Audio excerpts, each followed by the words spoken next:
What's up, everyone, and welcome to episode number 55 of Project XTalk, an Xbox podcast.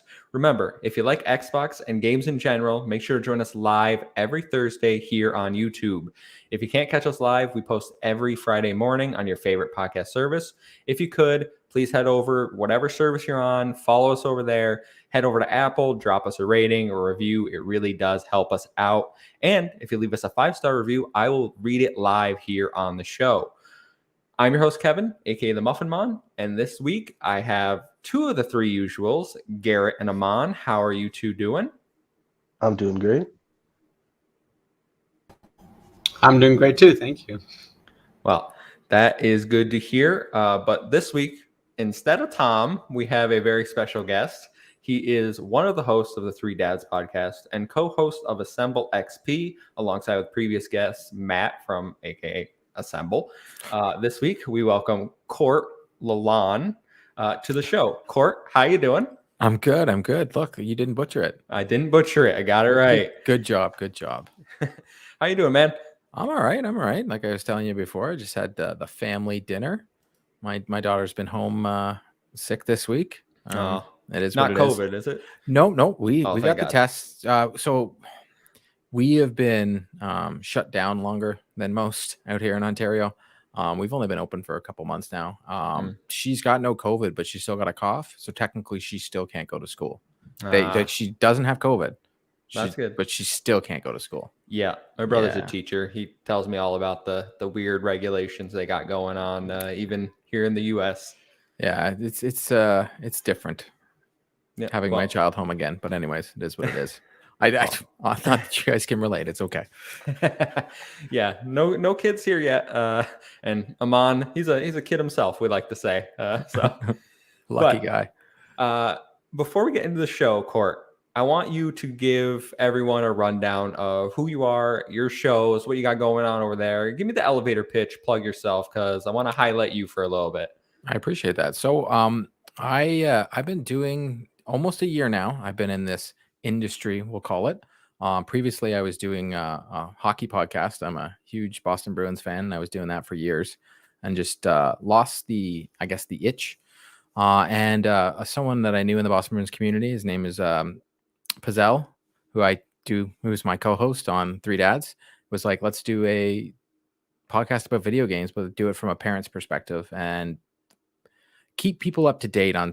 Maybe they're not always kept up to the latest things, or they're not like going on the IGNs or going on VentureBeat or looking at anything like that. So, and then we also talk about kids games. Like I just reviewed Peppa Pig.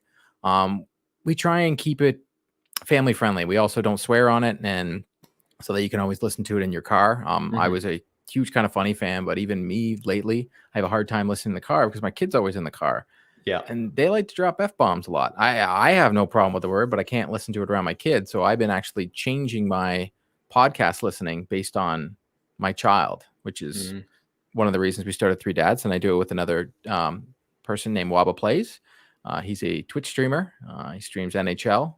And then we had Mr. Matt Midwood on the show.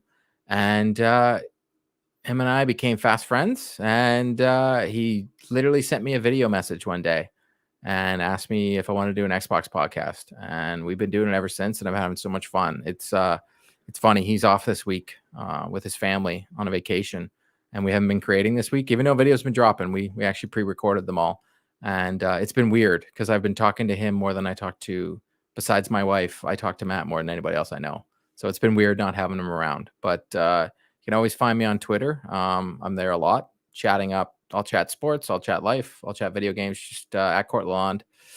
That's the pitch. I think I got now. Oh, and if you see my gamer score on achievements, please be nice, because I switched back to Xbox after the PS4. I was Xbox 360, Xbox original, Xbox 360, and then I went to PS4. And then my original Xbox account, because I'm ancient and old, was hooked up to a Hotmail account. Hotmail doesn't exist anymore. Yeah. So I couldn't access the account. Called Microsoft. They're like, there's nothing we can do. Like they tried to figure it out, and they couldn't. They tried to unlock it, even though I migrated my Hotmail to my Gmail, it still wouldn't work. So I had to start all over again. Ooh. Yeah. That's rough. That'd be sad. That'd be a sad day. I lost there. Yeah, I say that to my buddy who has a habit of requesting game refunds and getting them. He has gotten multiple refunds for games that he has played and enjoyed. But at Oh, this that point, is an art.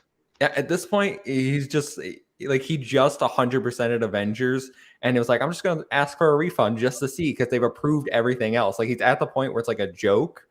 And I was like, what happens if they get sick of you and like ban your account? You're gonna be like sad when you lose everything. So that was my point. I certainly would feel upset if I like logged in one day and just couldn't get on my stuff. Be like, all my games, my gamer score, lots of memories there. So Well, yeah, I had so many full, like I had Rainbow Six Vegas 2. Like I put hours into that game to get all the achievements in that. And I can still go up on True Achievements and pull it up and I can see it. I can look at it and be like, it's there. It exists.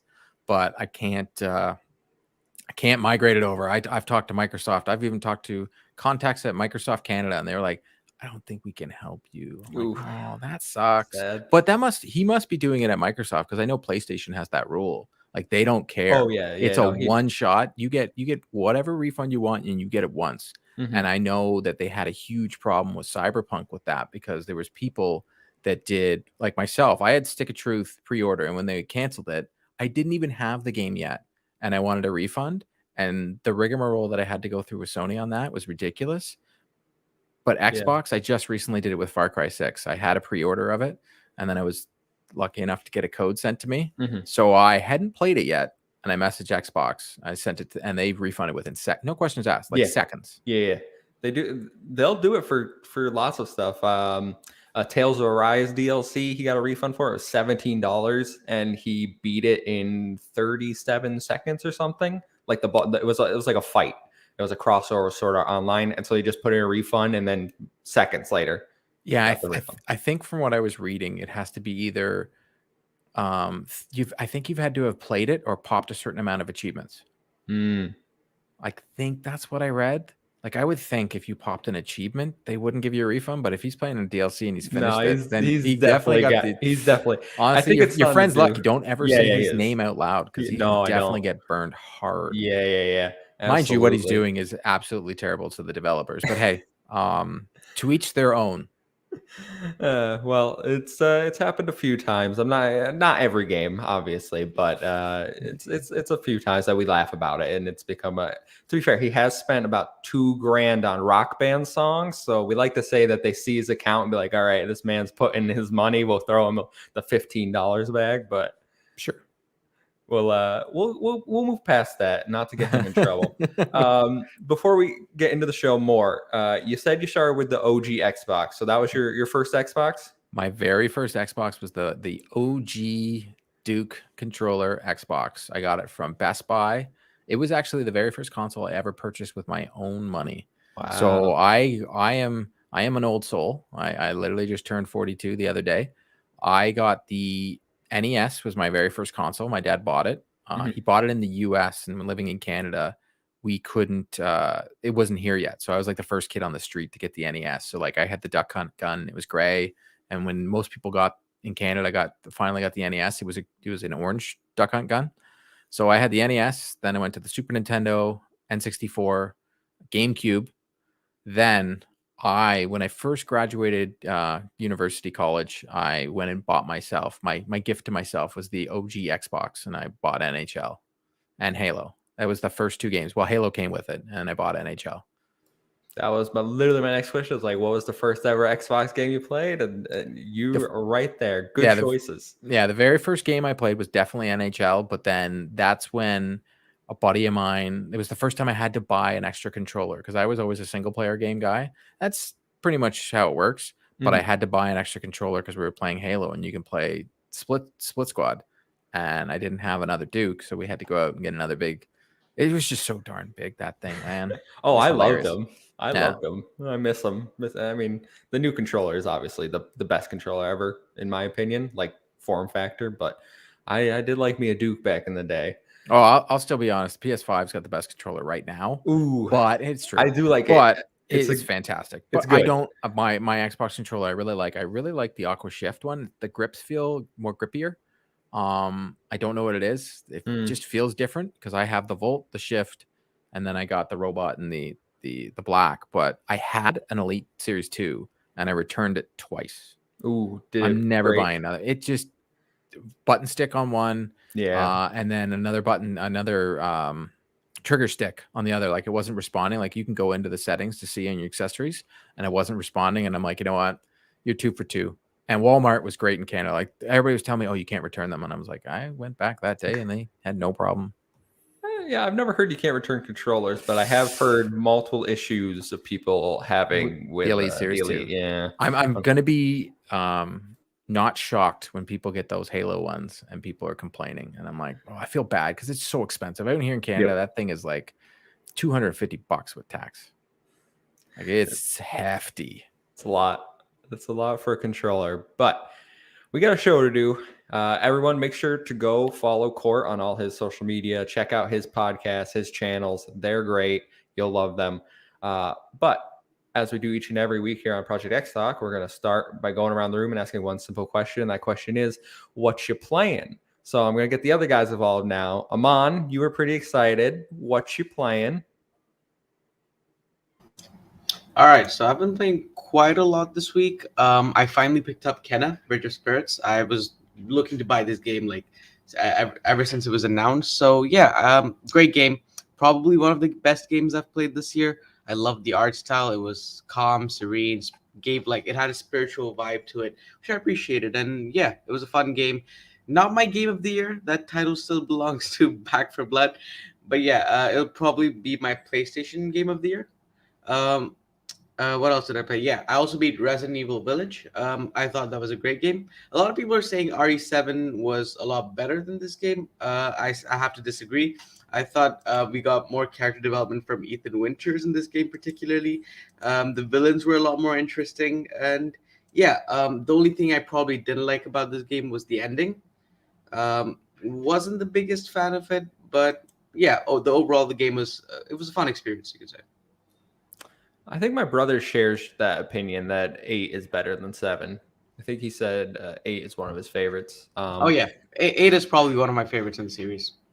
I'm glad you liked Kana Bridge of Spirits. That is the appropriate pronunciation. But did you beat it? Did you beat the game? Yeah, no, not yet. Oh, okay. It's not that long. It's like it's like 10 hours ish. Right? Yeah. But if you want the platinum, you got to do it the legit way. Unlike me and Mr. Badbit over here getting our glitched platinum trophy. That's good. That game is just. I just love the art style. It's really nice. It's really cute and calm. Yeah, love the atmosphere. That's good. Garrett, what you been playing, my guy? I actually haven't been playing too much this week. Disappointment. I know, right? I'm usually the one who's like, I've done 10 hours here, 5 hours here, 4 hours here. But no, I'm just about done my 500 turn Civ 6 playthrough. That game takes forever. Jesus. Wow. That You've been thing's playing really it a for weeks. lifestyle. Well, no, because like you only put like an hour or two in at a time. Yeah. Have you ever played that game all the way through? Yes, I agree. Civilization, like it got me through my college years. I used to play that game during lectures. You've been to college? He's still in college. Yeah. Don't let him lie to you. I still am, and I still am in college. I remember, like I Civ 3 was like that was my jam way back in the day. And then I played Iron Harvest. That like RTS that's not quite an RTS. It's very tactical. Okay. Like, I don't know how to explain it. My roommate looked over and said, like, oh, it was a larger scale XCOM, whatever that means. Okay. But I'm trying to picture it in my brain. I think I have the box art in my head, like the little image, but I can't picture what the actual game is. The aesthetic would be like steampunk Titanfall. Interesting. Yeah, it's like set in like World War I era, but instead of inventing tanks, they invented mechs. Okay. All right. Yeah. And then like you have like little art, or you get like 12 different units, and you could like hide them around in buildings and things. So you get like larger mechs later in the game and whatnot. Then you could just get these giant walkers that just walk through everything. And you sort of get like this Star Wars Hoth feel going on in the end game. It's pretty cool. But other than that, that's about it for this week. Cool. I'm glad. Is Iron Harvest on Game Pass? No, it's Aw. not. I'm usually a Game Pass heavy guy, but not this week. But That's I was why I was waiting on asking. it. Court, what you been playing? We come to you. So literally today I played a little bit of Far Cry 6. I'm about 30 hours in. I think I'm like 50% through the campaign. Wow. We did a review impressions on Assemble XP. I want to finish the game, but there's so much. Like I want to do everything. I don't want to just play all the story beats. I want to just clear off the map. That's how I play my UB games. I'm also playing a little NHL 22. The game is the best since NHL 15. It's just so good. I haven't been this much into an NHL hockey game in a really long time. And I am playing Echo Generations. Toronto indie studio made it. It's phenomenal. It's on Game Pass. Mhm. It's a great game. It's a retro. It's got a lot of memories for me. There's even there's like mini consoles in the kids' room. There's a Game Boy in there and such. But I recommend it to anybody playing. It's a great game. That's It's turn-based. It's turn-based fighting too. Nice. That's the game with like the voxel art style, right? Like Yep. yeah, sweet. Yeah, I've heard good things about it. Haven't checked it out yet though. It's on Game Pass. Yeah, and it's free. Come on, it's Game Pass. you gotta pump those Game Pass games. Oh, we pump them all right. Don't worry. We got a whole series dedicated to Game Pass. Well, that's awesome. Given Far Cry, everyone knows I don't like Ubisoft games. That's all right. One of the common criticisms I've heard is that it's the same as like previous Far Cry games. So here's what I'll say. Everybody's going to play what they like to play. To come out of the gate and criticize a game for being the same game that still sells a ton is kind of hilarious to me, but that's just my opinion. I'm always just like, when they're like, oh, it's another Ubisoft game. I'm like, then don't go buy it. Like why don't you whine or go take a box of tissues and go sit in the corner? Like I don't. Every game speaks to everybody. Like I don't like Bloodborne and Souls games, but I'm not gonna go out of my way to say they're terrible. I just don't like them because they kick the living daylights out of me. And I played Super Nintendo back in the day. I don't need to get beat up all over again. I finished Aladdin and Lion King. That's a hard game. Like Bloodborne, it's a very hard game. It's great art style, but I just don't have time for that. So for me, I can pop into a Ubisoft game and just play it. And I like the open world single player. I don't have I played a little bit of Back 4 Blood. It was good, but I don't have time to go online. I've got my kid goes to bed at like 7:30. I've got like maybe 2 hours before I got to go to bed because my daughter gets up at 6 o'clock in the morning. So I can go into a UB game and just plow through it. It is definitely another Far Cry, but I do like that your character, Danny, is more of a character than ever in a Far Cry game. Usually the villain and the environment is your character. This is the first Far Cry where they took your main character, Danny, I feel, and they made him or her an actual a set piece in the game. Like when you go into the villages, you actually see them walking around. It's not always first person view. When you're in the cutscenes, your character does stuff. There's growth from your character. So I like that part. And it's just fun blowing stuff up. I'm not gonna lie. You get certain part in this game, and you're all of a sudden you got super duper sniper, and you got all these things, and you can go through and mow everybody down. It's fun, and they allow you a huge map. They allow you to use a helicopter and go where you got to get rid of these anti-aircraft guns, which once again is literally just clicking things off on a map. You're turning red to blue. It's literally what you're doing. I get it, so I understand that it's not for everybody. But as someone who's put over 300 hours into Division 2, I kind of like Ubisoft games. Wow, I don't know. They're made for me. I don't know. They check all my boxes. Mind you, I wasn't a big fan of Valhalla this year, but last year, sorry. Jesus. Neither was my brother. He loves Assassin's Creed games. Yeah, that game was just 90 hours. Like, oof. Yeah, he dropped it. I don't think he went back for any of the DLCs. Yeah, I purchased them. Haven't played them. Yeah, I was too much. And Far Cry hasn't got there yet. But I have got to a point where I am now. I'm like, you know what? I'm gonna main the story for a little bit, and because I've gone off the beaten path. Mind you, there's these cool treasure hunts throughout the game to get these awesome weapons. So they do have some rewards. If you go off the beaten path to go get things, you get some cool looking guns. There's a gun that's you've seen it in the trailer, and it's a CD player, and it plays the Macarena, and you can shoot a CD and kill people to the song the Macarena. So it's pretty funny. cool. Yeah. Garrett, are you still Oh yeah, playing I've seen Far Cry? that. Yeah. Didn't you pick up Far Cry? Every now and then I'll like load into it and run around to my next outpost with a nail gun. I love the nail gun in that game. Such a Yeah. beautiful little thing. There's But idiosyncrasies about all Far Cry games, but they're always fun. I don't know. yeah, I don't know. I just wish that there was a mechanic where they could take back the outposts. So that there if you was a finish little the bit of game, push. if you finish the game, they can take it back. Now, I understand based on how long it's been me playing the story, why they didn't do it during the story. So like I agree with you. If the game was shorter, like I think they should have done it in like Far Cry 3 and those games where the outpost could be taken back over. Yeah. But if they did it in this game, Or trust like me, I think it New would be a Dawn they lot. should have experimented with it the most actually. Well, Like you that know sort what? of seemed like it was made for it. I 100% agree. And maybe they'll do that. Maybe they'll do like we know we're getting a blood dragon, which I'm excited for. That was one of my favorite DLCs of all time of any game. Like just I don't know. I wow. think they're going to do a zombie spin-off this time. Well, we'll see. I We got the machete thing coming, so we'll see. But they could do. They always do another game, right? We've had Primal, Yeah. we've had New Dawn, so they maybe might do your I totally think Team that, Fortress idea. yeah, Team Fortress Zombie Outbreak. Maybe Think about it'd it. be different. Cancer plants. It'll be like the same lineup Yeah, as with the I Am red. Legend. That makes sense because you already got the guys walking around with those Right? hazmat suits. Yeah. I'm You can gonna easily get you. reskin them to flamethrowers. Done. All right. Well, I'm gonna get you guys in a room. You guys can talk about some Far Cry. I'm glad you're enjoying it. I'm gonna wrap up our segment here with what I've been playing. Before you go, I forgot to mention one game I've been playing. I just got it this morning. Guardians of the Galaxy. Okay. Okay, yeah. This game is actually great. This game is great. I'm loving it so far.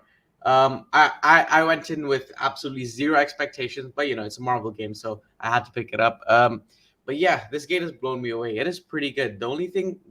My only complaint so far would be that why the hell can't we play as the rest of the crew? That's probably my only complaint. But yeah, I'm loving the game so far. I've only put in about like 2 hours, but goddamn, it's a good game. I don't know anyone else. I know Luke Moore played it and liked it. Yeah. I'm definitely waiting for that to go on sale. Yeah. Regardless, it's a single player linear campaign, and I'm still trying to finish Far Cry. I got Forza coming out literally a week, and then I've got the game coming out in December. So it's like, yeah, I'm gonna go wait till like Game Awards, and I can get that game for $25. Because out here in Canada, games are $90. Yeah, like that's right. I'm in the UK. It's like £60 here. Oh yeah, so like yeah, you feel me? Like it's like yeah, every now and then I'm like single player linear. I'm definitely gonna wait for you to go on sale. Yeah, it's like $60 in the UK. Instead of making it like £45, they just changed it to £60. So yeah, I'm as someone who can see the prices in the US when the Xbox didn't do it. So Xbox was $4.99 in Canada and $4.99 in the US. They did or $5.99. They did the conversions. PlayStation decided to be $6.29, like bunch up. Ooh. Sony, man. Sony's this gen. That's why I switched to Xbox. As a parent, I'm like, you don't respect my wallet, so you're out. It's a fair statement. That's a fair Game Pass value cannot be understated. Unbelievable. Xbox Series S is probably the best next gen console by far for the value, for everything you get from it. That thing is a rock star. It's a rock star. Like, did you see Digital Foundry's findings about Forza? Like, oh my God, the S. They compared the S and the X, and they were like, you can barely tell the difference between the X and the S. That's crazy. Yeah. The difference in power, that's phenomenal for Series S owners. I mean, I don't know how the sales breaks down between how many people X are is getting killing Series. it. That's what I thought. But in the Asian market, so where they're trying to sell, the S is killing it right now. So like I was able to go to my local Shoppers Drug Mart, and that's where I picked up the S. I wasn't going to buy one, and I was literally in the checkout line, and I had behind the girl on the counter. I'm like, I'll take it. I just saw one at Walmart the other day. I have seen Series X in the wild at Best Buy. Ooh, I have seen one PlayStation in the wild, but people are still buying more PlayStations than they're buying Xboxes. That's fine. It's the hype train. But like I said, this was the first generation where I was like, I'll miss you trophies and I'll miss my plats, but I'm like, I'll appreciate my wallet not being as light as it was the last time. Absolutely. Well, hopefully we get a platinum equivalent at some point. Yeah, I know the diamond. Like, why aren't talk. they using the diamond? Like, the sound effect is phenomenal when that Mhm. diamond hits, but just give us the diamond. Yeah. Like, say Agreed. that's, you know what I mean? Like, just give me the diamond. Well, because like the diamond changes, right? The diamond goes by, I think it's like you get the diamond if less than 3% of the gamers that have Which playing it have done it. Yes, but I'll give an example. I was the first. Well, sorry, my daughter was the first non-developer to 101 get 1,000 gamer score on Peppa Pig. There's no diamond throughout the whole game, so I was just Oh. like, this doesn't make any sense. Like, I go on Troop Achievements, and my daughter's the first to get it, and I'm like, okay, whatever. But everybody's gonna get 1,000 on, so maybe they're already like, okay, the odds are, but they could It still should change count, it though. instead of having the diamond be that. They could just pop the achievement and say rare or whatever. But when you 1,000 it, they'll give you the diamond. Or how about this? Every time you hit 1,000, you get a theme or something. You get something. Give me some sort of like PlayStation on the last gen did a great job, and then this gen they were like, hey, we got your money. I don't understand it. Like, they gave you themes and stuff like that when you finished it. They sent you an email when you finished Horizon and you platinum it or Spider-Man. They're like, here's something special just for you. Like, give us something. Like, give us something in the game. Like, for Halo, give me some shaders. Give me some suit in Halo Infinite if I get 1,000 gamer score. Like, give me something cool, man. Fully agree. Especially because they used to do it. You got avatar items back in the day. Yeah. But we're gonna round up what you're playing. I'm gonna go give my short list of games. So I finished Back for Blood, and it's funny because Mayday Bomber in the chat echoes my sentiments. I'm gonna leave out the first part, but it has the worst final mission of any game ever. I don't know if I'd go that far, but the final mission of Back for Blood is awful. It is genuinely not a fun experience to play through. My review is going up on the channel next week, I think, but I did not enjoy it was frustrating. You have to fight like a giant monster in multiple waves while zombies are coming at you still. And it's just not a good time because you get the RNG at the start with random weapons. Then you get the corruption cards. And then the final boss is buggy. Like, at one point, he has to open his mouth for you to shoot his weak spots. And he just wouldn't open his mouth. He just sat there. We couldn't do anything. And so we had to play a game where we ran at him and tried to get him to chomp at us. And then we'd whittle off like maybe 1% every 4 or 5 minutes. It was so frustrating. And then we wiped on that run. So that game's not in my good books right now. I think it had a lot of potential. I think it squandered a lot of it. So yeah, I mean, I don't know. You can go on with your game of the year talk, but I am not echoing those sentiments in the slightest. It's a fine game. Other than that, I have been playing Sly Cooper 2, Band of Thieves. Oh, it's such a good game. So my PlayStation 5 had been sitting there for weeks, not getting played. And I was like, I want to play something on it, but there was no. I looked at the store every night, and I was like, there's nothing I want to buy that's new. So I was like, you know what? I'm gonna give PS Now a try, and I'm gonna play all the Sly Cooper games because this is my first PlayStation that I've had. Like, actually, my dad had a PS2 when I was a kid, but I never played on it. I was playing the Genesis and GameCube and all these other things. But I'm gonna play through all the Sly Cooper games because I love 3D platformers. I platinum Sly 1. I am like 55% of the way through Sly 2. And I like Sly 2, but I think it's a step down from Sly 1. I know that, and I've looked at the Reddit for Sly Cooper, and that might be controversial because people love Sly 2 over there. Yeah, I like it. It's a good game. Yeah, it's a good game. I just liked the way that the structure of 1 was better. Like, you would go to a level, and then you would go through portals for like the 7 different levels in there, and those each had bottles to collect. In this one, you have a safe house, and then you just have a free open area to kind of explore, and you do like missions in that open area, and occasionally you'll like go inside a different area. So that was just the hotness when that game came out, to do that kind of thing. How it was like a fake open world. Yeah, that's exactly how I described it. It's literally a fake open world. But at the time when it came out, it was a revolution. It was like, oh my God, you can do this, right? Because like they were trying to create open worlds without having open worlds. Like Thieves in Time was another example. Like and you just have these open worlds that you would go through and do little. I get your gripe is your gripe. Like, it is what it is. Like, I get it. It makes sense. Yeah, I'm still gonna play all of them. Like, I'm still enjoying it enough to like. It's still a good game. Like, I still love Sly Cooper, and the fact that you can play as the other members now. Like, I love playing as Murray. He's a lot of fun. I still like the story. All the characters are just so charming in Sly Cooper, I find. But yeah, that little tweak kind of was like, it's not my favorite, but it's fine. I always laugh about Sly Cooper because it's such a dark story. Yet it's such a it's supposed to be like this lighthearted thing, and I'm just like, it's such a dark. Like, his parents are dead, man. Like, yeah, his parents were murdered. Nice. I know. Like, it's not. It is not a night. Like, it's like a Batman origin story, and it's like, yeah, but he's a fluffy little character. He runs around like a raccoon. Oh God! All right.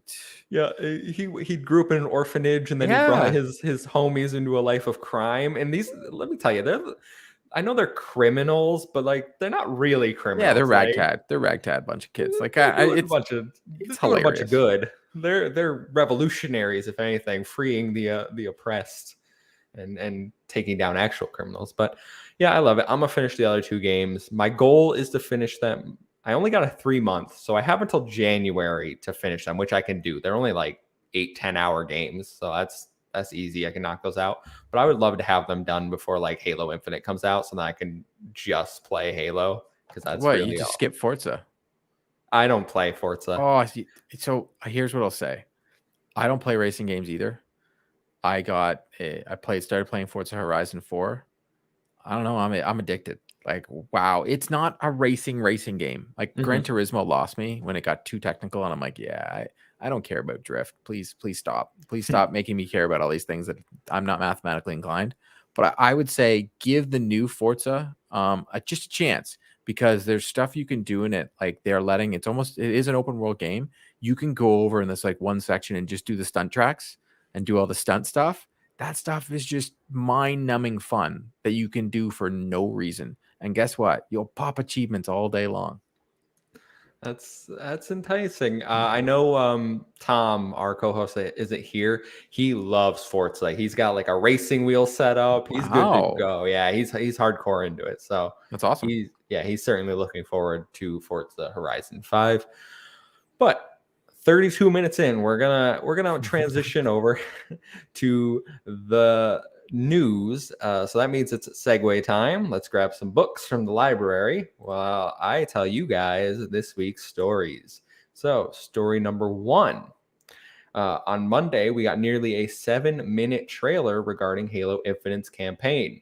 This was the first look at the campaign since the infamous Xbox E3 showcase over a year and a half ago. We were given more story beats about what Master Chief is doing on Zeta Halo, but perhaps the most interesting thing is the final confirmation that the game appears to be open world with mission objectives at certain locations, and that there is an upgrade tree. So I want to go around the room and get everyone's like, what were your impressions when you watched this? And do you like the change from a more linear story to seemingly what they're doing with an open world setting? Court, I'm going to throw it to you as the guest. So first thing I thought it was Far Cry. I'm not going to lie. When I saw a map and I saw things I could check off on the map and go to and do all these other missions, I want to give it a chance before I say I don't like it, because I am used to linear. It would be like Uncharted, always linear, and then when they did the DLC or the game, it was open world, and I didn't think I would want an open world Uncharted, and I enjoyed it. So I want to try it first. I know a lot of people were dunking on it. The game looked beautiful. That year off was definitely used. We can tell just by playing the multiplayer. The multiplayer was phenomenal, and I'm not a multiplayer guy. Like, I didn't like Back 4 Blood. It annoyed the living daylights out of me that I had to play with people and I couldn't just play by myself. So that game was out right from the start with me. That's why I like the Division, because you can play it by yourself. I don't need other randos to play with. So I enjoyed the multiplayer on Halo, and I was playing it a ton. I want to know more about the campaign and know more about the story. I don't think we got enough. So my hope is on the 15th, we get more information. We get maybe do a walkthrough of a level to show me, because just showing us what they showed us in that, I don't think we're getting the true scope of what a level is, or what I shouldn't say level. I guess they're planets, but what a mission would be like. Yeah. I need to be walked through a mission to see and give a real opinion on it, because right now all they showed us the guy blowing up those 2 containers, and then they were like, "Look, we did that." I'm like, "Okay," and then he was flying and he took a grapple hook and he went up. They showed a lot of cool things. They did, but I want to see more. I need more. I do. I would echo those sentiments. Like I said, I'm not the open world guy, so I'm a little cautious. Like, I love Halo, so I'm obviously going to play it and give it a fair shake. But like, is there a golden path? Like, can I just do story missions and like ignore all the side objectives? Do you have to do the side objectives? Is there a benefit to doing them? Because that's like, I don't want just a checklist. Like you said, if I go and blow up an outpost and it rewards me with something, great. Like, I'm all there for it. That's fine. I can go through that. But I think that the game looks amazing. Definitely use that year to improve the lighting, the graphic quality. Did you see the what's the brute at the end? Like that looked really. Atriox, was it? Oh, I don't know. I was talking Craig. I was talking about Craig. Yeah. Oh, I thought he was going with Craig. I was like, no, I I was don't know talking which about one Craig, because Craig is like a beard now, and he looks way better. And they cover his mouth. Yeah, which was pretty funny. Yeah, way better than what they did before. But Garrett, what'd you think of Halo's campaign overview? I'll get my one negative thing out of the way first. Ooh. It seems like there's going to be a lot of tank popping in that game. Like, I think we saw like 3 or 4 of those same like tanks for the outpost that you got to run up and destroy. So I was like, ooh, I hope they could at least reskin the tanks to a cage I can let an animal out of or something. I was like, Far Cry. Well, no, just like, do you think that you could just run around, pop those tanks 30 times? Well, they only showed us one thing. That's You're what not I'm wrong. saying. They only showed us one planet, right? Like obviously that was the same planet we did the multiplayer from. So they didn't show us much. I'm just hoping that there's more depth on that perspective in the terms of variety. And that is literally the one negative thing that I had on it. Like, really, just I didn't want to watch it too many times because I'm trying to go into that thing with just like the first feelings of Halo Combat Evolved when it first came out. Yeah, like I'm trying to like nod. I didn't go for any of the flights or anything so far, but I saw like the little leveling up of your gadgets and abilities. So I was like, okay, that's cool. That's cool. And I don't know, is it true open world, or is it like going from area to area with pathways? What's the thing on that? So like, I'm still curious on that, but I don't know. I'm very excited for it. I'm gonna take a guess, and it's gonna be a lot like Destiny, where it's open world, but at the same time, that's the way it looked, and that's not a slight to Halo, because they're all kind of brothers and sisters in the world of Destiny and Halo. But I have a funny feeling that's the type of open world. So you're still gonna have your linear path that you can take. Because that's the way it is. It's just not going to have the same mechanics as Destiny, because Destiny is that open world, anybody can be in there at the same time. I don't think Halo is going to add that, but the game, Matt says this all the time, and I agree with him. The game is called Halo Infinite. So there's infinite things that are the game. They're just going to keep evolving off the same game, right? So they're going to have it so that they can have different story beats in that same map doing different things. This is my guess. It's a good way to look at it. Wise words from Matt over there. I mean, we do know that they have like a very long roadmap, years down the line for Halo Infinite. So I imagine like even the story at launch might not be, if we look 2 years, the story could be very different in 2 years' time. 100%. Aman, I want to go to you because I saw a tweet you made about Halo Infinite, and for everyone that doesn't know, Aman does not like Halo. He has never enjoyed any Halo he's played, but you made a tweet. What are you thinking about the campaign reveal there, Aman?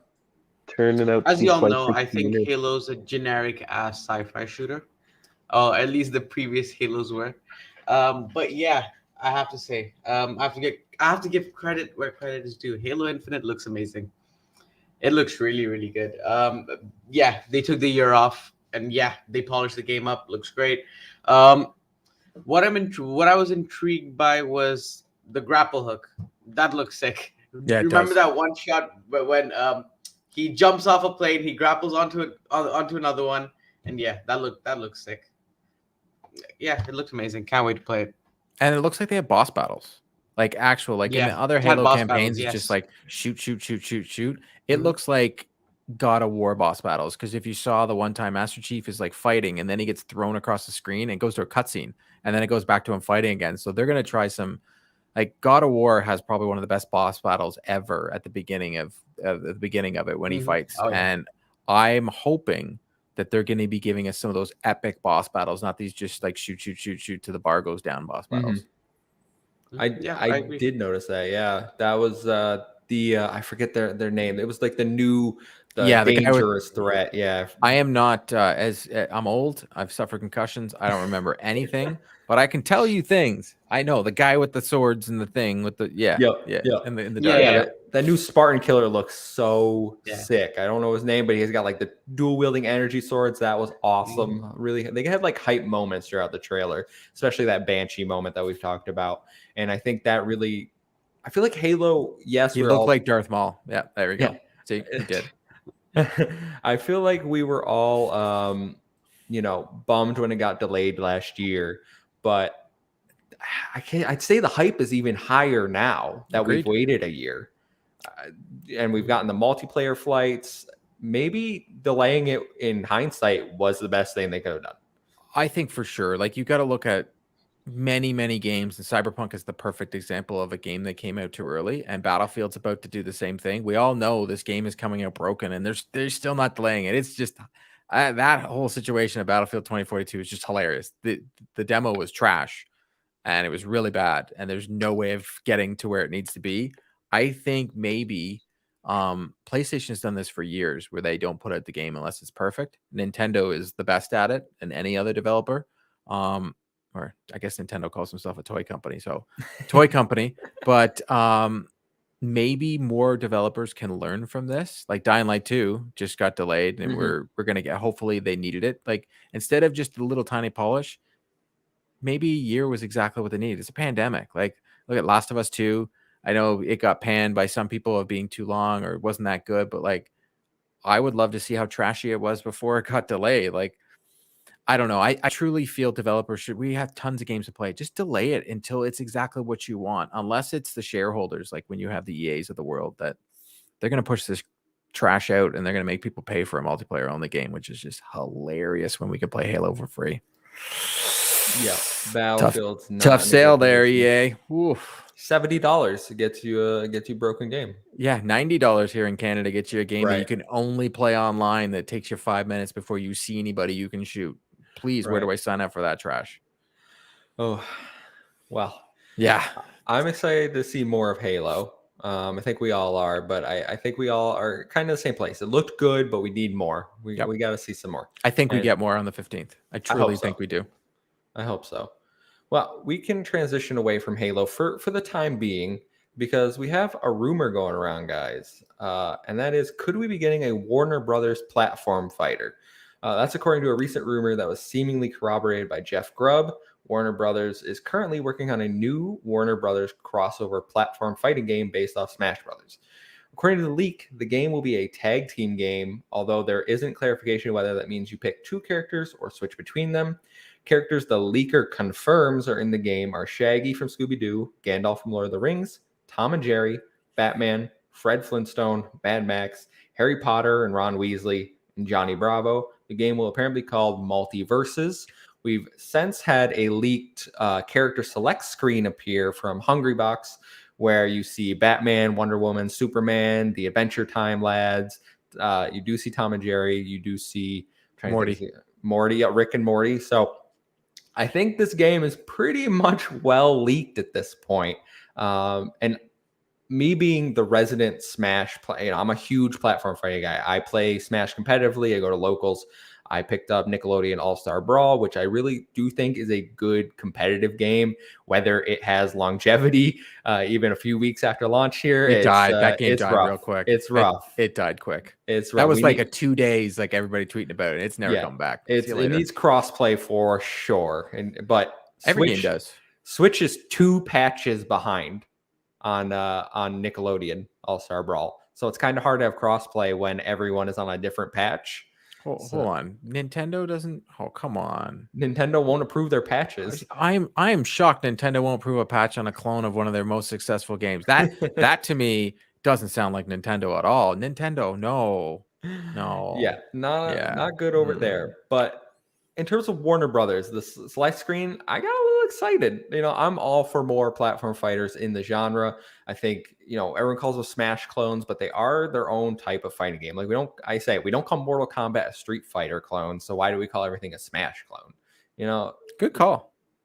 It's a different type of genre, and there's room for plenty of them. I would love if PlayStation did a Smash Brothers clone with their they PlayStation did. Yeah, no one bought a good it. one though. Yeah. A good one. An actual commit to it. Well, no, Sony doesn't do that either. Sony's like, if I don't make millions in the first 5 seconds, we're out. Considering the Vita was amazing, and they're like, yeah, we're gonna give up on it real quick. And you're like, but why? Yet they're not giving up on VR. I'm confused. Yeah, so the character select screen got me excited. I would love to play Tom and Jerry and go one-on-one with Batman. I'm interested in this tag team mechanic. Maybe it'll be something more like Dragon Ball Fighters, where you get like a team and you could sub in and out. Maybe they're trying to differentiate it in that way. But I'm gonna throw it over to you guys. Aman, what did you think? You've seen the leaks. What are your impressions? You're a big WB fan. Oh yeah, as you all know, I'm a big WB fan, big DC fan. So yeah, I'm excited to play as Batman, Superman, Wonder Woman, Shaggy. Yeah, this game looks cool. I've never really been into these platform game fighting games, whatever you call them. Like I tried Smash on my Nintendo, didn't like it at all. I haven't tried Nintendo Brawl Stars, so can't comment on that. I tried Brawlhalla. I hated that. So yeah, this game is supposed to be free to play, so I might check it out just because it has Batman in it. So yeah. Cool. Before I go over to you guys and get your opinions, Mayday Bomber says the licensing and voice actors' music have to cost a lot. Unless if it's a Warner Bros. Game, like it's not going to cost money. They already have these characters. They already have the licensing. They could technically use pre-recorded voices already. They could take them from a movie, depending on the actor, depending on their contract, right? I know that was a big criticism of the Nick game because it doesn't have any voice acting or or characters that anybody cares about. Whoa! Ren and Stimpy main here.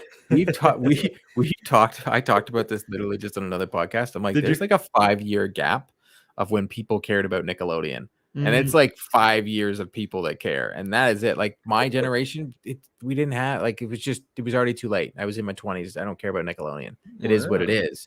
But like Warner Bros, I don't know, man. You can see behind me, Batman's a big deal in my house. And the fact that I can play Batman and there's a million different voice actors they can talk to, and they already have a voice actor from their games. Like they can just, hey, you want to do the Batman voice? Sure. Okay, cool. They don't have to. Warner Bros. Don't have to go out and get all that. And then there's Shaggy and stuff. Those are not as bigger actors. They already have these cartoons. They already have just like Microsoft, the dump truck of money. They can just throw at everybody. But the rumor is it's a free-to-play game. So that's one step that they're going to have that they can get people in. Nickelodeon should have been free-to-play. It isn't. Tough. People have walked on. People have walked by. I already put the coffin. This game's dead. But Warner Bros. Game, free to play. Everybody can get into it. And I think you're right, Kev. It needs to be crossplay. If it ain't crossplay, this game's dead in the water. I just, Smash has already got such a huge, and it's not for me. I played it. It's fine. it just doesn't click with me, but none of these fighter games do. But if this game is cross-play, you could have a hit on your hands, a huge hit, because look at Fortnite. Fortnite lives off just skins. Yep. The game is terrible, but people just love spending money to make their Batman or Superman in the game. Yeah, that brings up a point I wanted to, because you said rumor is free to play. Do we think this game would be heavily microtransaction if that is the case? 100%. Oh, to oblivion. Yeah, like ridiculous. Like we saw in the thing, right? So the rumor is like Harry Potter and everything's in the game, but like, okay, you got Batman, you want Robin? It's going to cost you $10. Ooh, $10. Well, I think standard for fighting game is I think $6. well, Which that's might be 10 in US. Canada. It's Might be 10 and 10 in Canada. $9.99 here. That's the standard for anything you're buying in those games. So Ooh. yeah, I think it will be, and I think they'll give you that carrot by making you think that you can get it by playing the game. When no, because it's Warner Bros. So they could even put. Someone brought up a very good point. Yes, they could put LeBron in the game if they want. I've seen that. It don't matter, man. So they already made a really bad LeBron game that was on Game Pass. Why not put him in this game, right? Oh, did you actually play that? I've never met anyone that's actually played it. So bad. I thought I could play it for the achievements, but I just couldn't anymore. Ooh. Garrett, Warner Brothers platform fighter. You in? Slightly. Just because it's free to play, I'll go in and make sure that I main as Rick and fight Gandalf. But other than that, it's just another platform fighter. Okay. Like I'll give all of them a try, but I don't have your effort. Watching you tires me. Yeah, I've watched a few of your rounds. It is just you make it look easy too. It's sad. You kill me. Any fighting game is just practice. That's beyond practice, man. I mean, I have like 1,300 hours on my Switch in Smash. Yeah, so it's crazy. I'm definitely there. Definitely there day one when this comes around. I'm worried about microtransactions, not for skin. I'll pay for skins. I'll pay for characters. I'm worried like they throw some other sort of I'm worried they do it for power-ups. So like, yes. Okay, for Batman. Okay, so if you want this special, like he'll come with just the Batarang. But if you want like the Batmobile or him swooping from the air or Superman to shoot out of his eyes or Harry Potter, look, he's limitless. Which spell do you want? What do you want to pay for that spell? Because you are. Gandalf, you going to pay for his spells? He's got a healing spell to start, and then he's got nothing else. He's going to definitely have the smoke with the dragon and all that. Going to pay for that. How else? If it's free to play, they have to. I hope they don't go that hard. I think that would drive the fighting game community away for sure. Yeah, because didn't Street Fighter try that? And you guys were like, hell no. Yeah, Street Fighter not well received last time around. But Street Fighter wasn't free to play. That's true. So it's different. People have different expectations. Like that's what I'm saying about Battlefield 2042. The game's costing money and it's trash. But Halo, it plays fun already in the flights and it's free. Free to play games, we have different expectations. Hence the reason Fortnite is popular. Would anybody actually pay for that game? No, exactly. I don't play it when it's free. But a lot of people play it, right? Yeah. So I don't know. I think it has a better chance at free to play. And hey, throw it on Game Pass or PlayStation Plus week one. Pick one. Just pick one and throw it there. About the Nick game should have been crossplay at launch and launched it in Game Pass. You're not wrong. And it would have been huge. And to be honest, if the Evo community is with Sony owns it now. Yeah. Then this game has PlayStation Plus written all over it. To say, hey, it's going to be free to play, but if you get it on PlayStation Plus, you get this, this, and this. You get a whole like character pack right off the bat. I wouldn't be surprised. They have Guilty Gear lockdown, which is huge in the fighting game community. I mean, they had Street Fighter lockdown last gen, right? And I mean, everyone plays fighting games on PlayStation. Like that's the console if you're going to play fighting games, which is why when Nick came out, I was like, support fighting games on Xbox. Like if you want more games, like even if you don't, it should have been free. I agree. They did sell it for $40 pre-order, which is still too much. That game is very bare bones. Luckily I got it free, but still most people are going to look at that game and be like $40 is too much. If it launched in a Game Pass, they'd be like, I just got to download it. I'm going to download it, play it. And if it's fun, it didn't cost me. I'm going to stick with it. And there's moves that people need to make for their games to succeed, especially these type of games. Yeah, and now that we're used to stuff like that, like we're used to free to plays like Warzones and Fortnites, and now we're used to stuff like Game Pass and PlayStation Plus. Like, let's be real, that's what Sony has. Like this month, next month they got Kingdoms of Amalur. I'm gonna play it. I'm gonna play that game. I remember it from before. I didn't buy it. Now I'm gonna play it. So Game Pass will get you in. Like choose which console you want to go to and give one of them something special, and you might. Look at Fall Guys. I still say it doesn't go on PlayStation right off the bat or Rocket League, and we have a different conversation. Yeah, it dies 100%.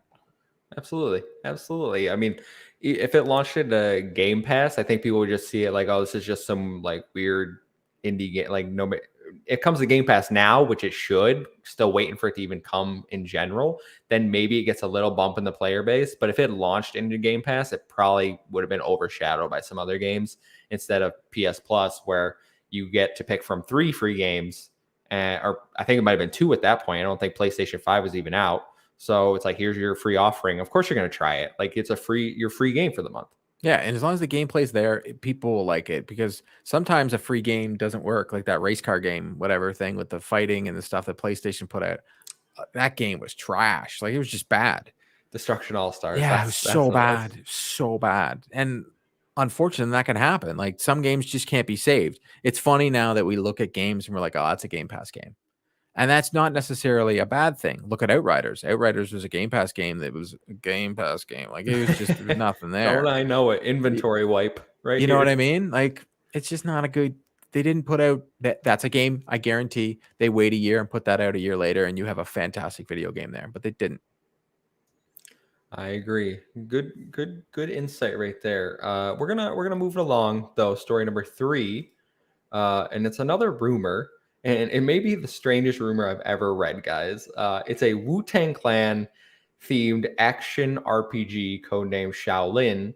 It's apparently in the works, and it's a partnership with Xbox. So the rumor details are that it's a third-person RPG with melee-oriented combat, 4-player co-op campaign with a rich endgame and seasonal content, and the soundtrack will be provided by the Wu-Tang Clan. Aman, I don't know if you're familiar with the Wu-Tang Clan. It might be a little past you, but I am familiar with them. I know that they're, yeah. We don't have much details to go on. Obviously, action RPG. But this is strange, right? Like, I'm not the only one that read this and was like, this is the weirdest thing I read. This was weird, yeah. Could be the well, coolest when you mentioned ever. that in the topics, is like right? Wu-Tang I was Clan. also thinking that. Like I was thinking like some Afro Samurai Jack fusion thing going on. Yeah, with like Wu-Tang Clan little going on in the Quentin background. Tarantino vibe with it. Yeah, right. Yeah, I was 100%. Well, just like, that's the RZA, and like, come on, that's his thing, right? It's definitely going to be almost like if they can do what Ghost of Tsushima did and have the black and white, so you can still go back and forth if you wanted to. Because like in Ghost, I replayed it on black and white, and it was just unbelievable. But a Wu-Tang soundtrack would be the best gaming soundtrack ever. The Game Awards, Jeff Keighley's just gonna be like, let the Wu-Tang Clan do the whole thing. Xbox had what, All for One? Now they got the Wu-Tang Clan. They're killing it. Garrett, you were going there. What were you saying? oh no, we just sort of riffed off one another. He completed my tangent for me. It's going to be amazing if Wu-Tang go. Killer Bees on the Swarm. Yeah, right. It's my We just generation. got to Like get some Wu-Tang speeches sounds. in there too. Oh, Right? Exactly. You got to Just get think some about it. speeches, not just a soundtrack. Oh, 100%. Like we need get Method Man needs to be Yeah, a right. character that you go to like learn from, and he like talks to you. Oh my god, No, he could just the Wu-Tang be like Clan walking should around be on like the some big path, and he'll just say motivational quotes, and you can like follow him through like the mist and the sunrise or something. Yeah, and then you could have like each member of the Wu-Tang Clan like inspected, like all of them. They're in there, and they're all like this sensei that you're gonna learn new moves from. Okay, yeah. Oh, See, it'd be so good. See, now I'm hyped for it. I've just hyped myself up. I just got excited. I want to, since it is your generation, do you think that this will appeal to the younger generation? Yes, Like Xbox is. I'll say this over and over and over again. My generation, this is not to like slight anybody, has the most disposable income right now, is the one spending all the money. Xbox has done a very good job at gearing their console to my generation. I'm of Generation X, but I'm like at the very end, but I still get to be like Generation X. You know, it's a great name, but technically all my friends are millennials. Mhm. Xbox is geared towards millennials. PlayStation is geared towards younger 100% gamers. agree. And this game right here just says millennials all over. There's a reason like they brought back Battletoads. Halo is huge. Halo, everything about Xbox is, Wab always jokes, Xbox is for boomers. It is what it is. Well, he jokes boomers are a lot older, but he calls me a boomer because like, Wab is a dweeb. It is what it is. But they're smart. They're gearing it towards the people that are going to buy this game, and they're going to buy it for their kids. So You know, that's why Nintendo does so well. Because my generation is like, well, all right, fine. I'll give you $90 for Zelda, even if it's the one that I bought like 10 years ago. Like, who are we kidding? I'll give you the money. The game's trash. It was bad the first time, but you know what? It might be good this time. Nope, still bad, but I paid you. Whatever. It's Nintendo. Like, my generation will always and always and always spend money on Nintendo. And then PlayStation is going to be that. And then there'll be something else that comes along. But if you're going to bring out a game like this, yeah, that's why I still don't understand how we haven't got a good Ninja Turtles game, like, or Transformers. No. Like, there's a reason all the movies right now. Look at it, Ghostbusters. Look what's coming out in the movie theaters. They want my generation to take their kids to that movie. They know I'm going to go see it. Like, if we don't get a Goonies in the next little bit, I'll be shocked. The Goonies. Well, think about it. Batman 89 is in the new Flash movie. Yeah. Right behind me, you got a Batman 89 poster. You got Batman 80. Like, I've got tons of Batman stuff. My computer screen is Batman 89. And then they just dropped this movie. I never would have saw a Flash movie, but I'm sure poop. I'm going to go to that movie. Oh, I'm a millennial. I'm 28. So. Oh yeah, you're all over it. Yeah, the Flash. I'm like, hell yeah, I'm there. The Flash is my favorite superhero. Let's go. But and you're then, Batman too. Like Batman. Yeah, I've seen. Yeah. I watched 89 Batman growing up. I watched all the Batmans growing up because they're like, you're a kid. This is what like Batman is right now. So well, yeah, millennials and Gen X is the one who has the money. It's just unfortunately we got to look at it like that. There's no way of ever looking at anything else. They're looking to get money. They do everything to make a profit. That's the way the world go around. And just like Apple sells to Gen Xers better than anybody out there. They're just so darn smart. And Gen Xers tell their parents to buy Apple. And that's why Apple is successful. Go after the money. And Xbox is doing this game right here is going after the money. It's smart. Can't disagree. And we have Game Pass. If it's a partnership, it'll go into Game Pass. Look at All for One. It's just All for One is like a hit right there. Paris was losing his mind. I was losing my mind because we grew up with that music. And they just put it in an Xbox commercial.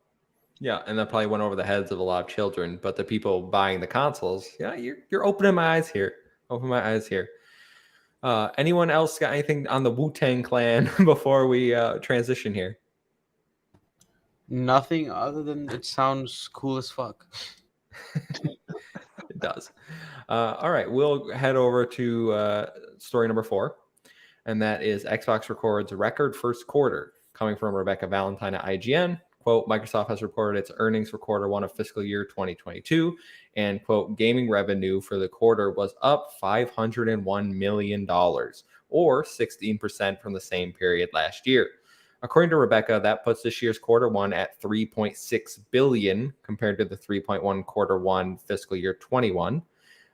Quote, these gains are by and large driven by Xbox hardware sales, which were up 166% from the same quarter last year. However, it is important to note quarter 1 last year had not yet seen the release of Series X and S consoles. And, quote, Xbox content services revenue was nearly flat, only up 2% from last quarter. We don't have to go on about the financials very long. I did just want to bring it up because this is great for the Xbox brand. I think people today, Daniel Ahmad over on Twitter, we're now estimating Xbox Series X and S is around 8 million, and we know PlayStation 5 just hit 13 million. So while PlayStation's still outselling Xbox, it's a lot more competitive this generation than last generation for sure.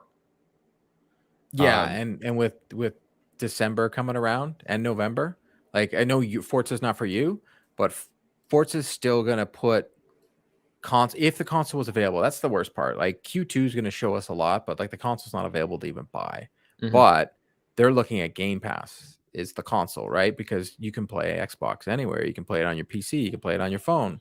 So they're going to try and sell you this service. And I think you're going to get a small bump from Forza, but at Christmas time, the amount of kids that are going to get Game Pass Ultimate for Christmas, it's going to be crazy. That can be a gift itself. Here's Game Pass Ultimate for the year. Yeah, and Xbox also have the advantage this holiday season because like they have 2 big releases coming up and PlayStation has nothing. So, and you just have to buy a service. You don't have to buy the game. Exactly. Like grandma and grandpa don't have to go to GameStop. They can just be like, oh, I just have to give you pay for the service. Here's the money. You pay for Game Pass for the year. That's it. Exactly. Like, that's all they have to do to get you a gift. They don't have to go to a brick and mortar store this time. So that's a huge hurdle that just they stepped right over. And they know what Microsoft is when they're not going like, what's this Sony? Like, they don't know what a PlayStation is. The kid can be like, oh, it's Microsoft. They're like, oh, Windows? They're like, whatever. Just get me Game Pass. Yeah, just give me Game Pass. Garrett, you were going to say something? You and Aman kind of talked over each other. Oh, sorry, it was just coughing up a lung. Where was I? No, I think it's great, but I don't really care too much about the console sales until, like he was saying, that until we start seeing units sit on shelves in quantity, right? Because like, I think it's just the sales numbers are going to represent which brand is pushing out more consoles at the time, right? Yeah. So until we get a couple of years down the line, but I want to see who has like more interesting numbers with like active player base, because like or PlayStation does have a lot more consoles sold, but how many are sitting in scalpers' garages?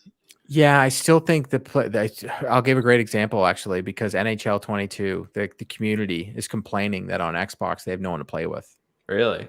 Yeah, but when they turn on their PlayStation, they're always matching up. So I still think that PlayStation, as much as I love my Xbox, I still think the PlayStation has the bigger player base right now. But I think this generation could be a lot like the 360 generation, where Xbox 360 was, oh my God, like they overtook it. Like it was just unbelievable. But then PlayStation 3 brought out Uncharted 2 and Uncharted 3, and they took it in the end. Now, I think one of the biggest tests will be how many people go to Xbox when Halo comes out. Halo is 100% one of the biggest games in the last 20 years. We'll see what happens. But year over year, it's going to be like what? We got Starfield next year. Then I think they're going to take it. Once again, Ooh. Bethesda, what market are you gearing towards your games? Millennials and Gen Xers play Bethesda games. We all have this feeling about Quake and Doom that younger kids just couldn't give a rat's patootie about. Like, why would they care about Quake and Doom? They wouldn't care if they brought out Quake. Jesus, all the PlayStation people were like, who cares? But half the people on Xbox would lose their minds if they re-brought out Quake. I would. I don't even. With the Nine Inch Nails soundtrack, you could also have Indiana Jones. Exactly. Once again, that's a perfect example of something that's geared towards millennials and Gen Xers. A game about Indiana Jones. That is so interesting. And then PlayStation's going for like Marvel stuff, which is again more with the MCU, more of the current, Exactly. It's everything. PlayStation's going Marvel's amazing. But if people say they don't need it, but if Xbox could get Warner Bros. That's a dream right there. My dream. Please, Xbox, get DC, get Batman, get Superman, get Flash, not even for Wonder that. Woman. Like, I think it's about the tech. Like, think about the Nemesis system. Nemesis very good system. point. Yeah. Mad Max In was a good game. a Bethesda game. Yep. Yeah. Oh my God. Good point. They would get the Lord of the Rings. Imagine. Even though I'm the one clamoring for just give me Ubisoft Plus. Just throw it in there. Just make the announcement. Just give it to me. Anyways. But yeah, I think you make a good point, Garrett. If we're going back, all consoles are flying off the shelves right now. Yep. Occasionally, I'll see Series S sitting in Walmart, but like it's not going to be there the next day when I go. But if I go back, like Series S is still in. I saw like a PS5 in the wild twice now. I haven't seen any other consoles, and like either time it's just like run over to the debit machine to make sure I got enough cash on me. Because yes, I'm still one of those types. Mind you, Garrett, I think we do get we're luckier here in Canada, from what I'm understanding. It's easier to get consoles here. Yeah, I've never seen a PlayStation 5 in the wild. I've seen like 4 Series S's. I've never seen a Series X. PS5. I've seen the display cases. They have 2 at Best Buy, 2 PS5s sitting in display cases. And I was like, who would sell those?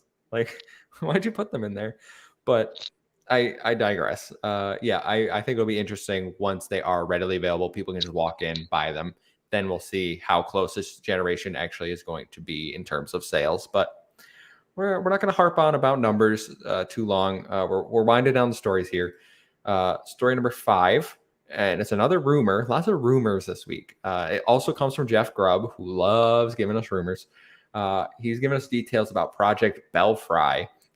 Jeff Grubb says that the game is similar to Dragon's Crown, a side-scrolling action game.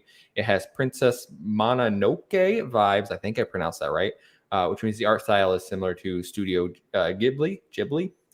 It will be a massive world with a belfry tower, which is a medieval style tower, for those that don't know. That'll act as your home base. You establish settlements in the world that funnel back resources to craft items, weapons. We also got more information from Windows Central, who confirms that Stoic Studios, the team behind the Banner Saga, will be developing the game. I don't have much to say about this because I don't know any of these games. I've never played a single game on this list. Garrett and Imam, have you played Dragon's Crown? Have you played? No. Banner Saga, I know a little bit about. I believe it was like, I never played it myself. My older brother did, but I believe it was like the framework for what Terraria is now. I can't even comment. I've never heard of these games, but I saw people on Twitter like going off about it, being like, "That's awesome, Banner Saga's awesome." I'm like, "You guys have played these games?" Waba would love this. It's a dweeby thing. It's a dweeb thing. The only thing I've heard from what you just said, I understood from what you just said, was Studio Ghibli. That's the only thing I'm familiar with. But let's change it up a bit. Let's say there is, if you fused Ori and the Blind Forest, Terraria with a Studio Ghibli art style. Boom. There's your game for you. Okay, that sounds sick. That sounds sick.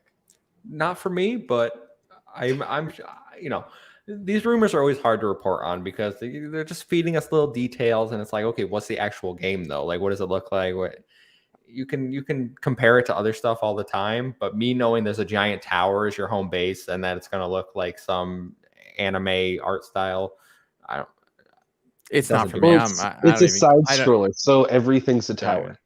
Don't even matter to me. If it goes up, it's a tower, right? Yeah.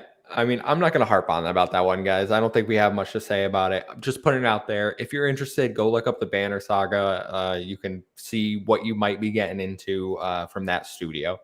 But we're going to finish off our stories here and the episode with one final little piece of news. And we're going to talk about Halo some more, but not Halo Infinite. We're going to talk about the 360. Because if you're not aware, Halo games on Xbox 360 servers will be shut down in January. They were originally scheduled to be shut down in December, but has been delayed until January 13th, 2022. So that means if you're still on Xbox 360 playing the following games, Halo Reach, Halo 4, Halo 3, ODST, Combat Evolved Anniversary, Spartan Assault, and Halo Wars, you will no longer be able to play those after January 13th. You may wonder, why does this matter? Why am I bringing this up? Who's still on the Xbox 360? And that's a great question. But I bring this up because it feeds into a larger topic that we've seen throughout this year about online services shutting down. We've had PlayStation shutting down online stores. I know Splinter Cell, you can't go play those online because those online servers were shut down. At what point is it okay to shut down servers of old, and should they be kept up? What are you thinking, Court? You can play this game on any Xbox console. Just get an X, get an S, and a One. Like, it's 15 years, man. Like, it's okay. Like, I understood people getting mad about the Vita because the Vita is it only is the Vita. But if you're still holding on to your Xbox 360, let me know, man. Like, I'll give you the $100 to go out and buy a different console. Like, just get a different console. Like, you could just get last gen. Go out and get an S. Like, are you kidding me? Just go out and get an S. Like, I'm sorry. For the 5 people still playing Halo and the other 5 that are still playing FIFA on it, sorry, I don't feel bad. It's time to move on. Yeah. Garrett, Aman, you have a different take? I 100% agree with Court there. Yeah. Court's right on the console server shutting down, but game servers should live on forever. Even if you can't afford Series S or Series X, there's cloud. You can play it on your phone. You just have to pay $15 a month. You know, Yeah, so and the game's available, right? We have the Master Chief Exactly. Master Chief Collection. Collection. It's not like they're what game are they still supporting besides Halo? And it's probably FIFA because it's Mhm. the biggest game in the world. So other than that, like there's not much there. Like I'm sure they have the numbers. I'm sure there's 100 people around the world still on that server. And I would think it's a cybersecurity issue to keep those legacy servers like up because It's just money. It's money's the issue. Let's Yeah. be real here. It's just money. Probably. I mean, I also don't think 343 wants to spend their time worrying about those when they're managing Master Chief Collection. Oh, I'm sure Xbox is managed. Microsoft's got those servers for them. 343 don't have to worry about nothing. It's just money. It's cost analysis, right? Probably. It's no longer profitable. It makes no sense. Have a nice day. Garrett, I kind of interrupted you. You got anything else to say? Oh no, I was done. All right. I mean, little ending on a whimper there. I mean, the news stories weren't very exciting to end off, but wanted everyone to know, in case you're still playing for some reason, go buy an Xbox One. You can probably trade in a Switch game and get Seriously. half the cost at GameStop. So head Start on a over. GoFundMe page. Yeah, your friends will find you. But that's where we're gonna end the show today, guys. Court, thank you so much for coming on. Thank you for having me. We hope you had a good time. Obviously, would have liked a few more exciting news stories, but we work with what we got. All good. Can you let everyone know where they can find you one more time? You can find me on YouTube, Assemble XP. We even just under Assemble XP now on the YouTube, and then 3 Dads in a Console and Assemble XP on your podcast services. And you can find me on Twitter at Court Lalonde. Great. Everyone, please go check him out. Aman, where can they find you?